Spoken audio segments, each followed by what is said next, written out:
Конвој од камиони и комбиња денеска ја транспортираа запленетата марихуана од Струмица тешка околу 30 тони. Полицијата влезе во две фирми за одгледување на медицинска марихуана во регионот. Полицијата влезе во струмичките фирми бидејќи се поврзани со скопската Алфа Фарм, од кај тргна истрагата и од каде се запленија претходно речиси 10 тони марихуана.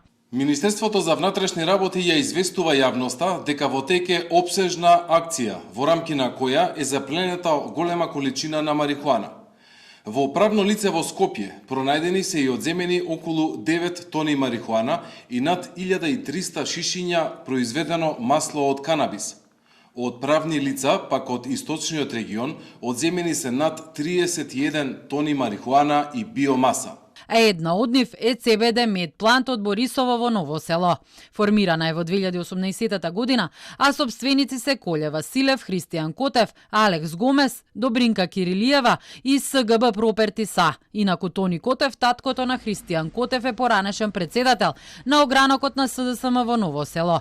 Најголемото количество на запленета марихуана потекнува токму од CBD медплант. Фирмата CBD медплант во формална собственост на Христијан Котев, а реална на неговиот татко Тони Котев, викан Мкчев, кој е поранешен председател на општинската организација Ново село на СДС и близок по бизнис со Вице Заев и Гидан Колев, во периодот од 36.2025 година па се до ноември 2025 година има испорачано 19 тони марихуана према Скопската фабрика по документ испорачана количина.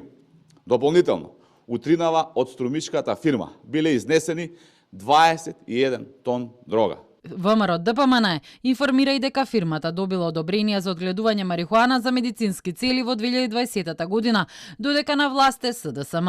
Од опозицијската партија возвратија дека одговорноста е кај врвот на власта и прашуваат зошто нема одговор, како 5 тони дрога поминала преку македонската граница.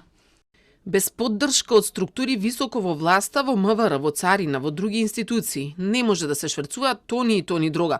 Поврзаноста на криминални структури во Македонија и во Србија сега пред очите на јавноста и наскоро се ќе биде јасно. Ако се запленети 40 тони или повеќе, и тоа нелегално произведена марихуана, тогаш повторно вината е кај власта. Кој дозволил нелегално да се произведе и да се чува марихуана изминатите 2 години? Акцијата е поврзана со пронајдените 5 тони марихуана во Србија, кои тамошните власти тврдат дека се од земјава. Истрагата треба да даде одговор кој се бил инволвиран во шверцот на 5 тони марихуана, но и што се планирало за овие 40 тони кои беа запленети. Извори за Телма брифираа дека на начинот на кој е продуцирана, складирана и чувана никако не можела да биде за медицински потреби, туку само за на улица за продажба или шверц. Станува збор за најголемата заплена на марихуана од независноста на државата.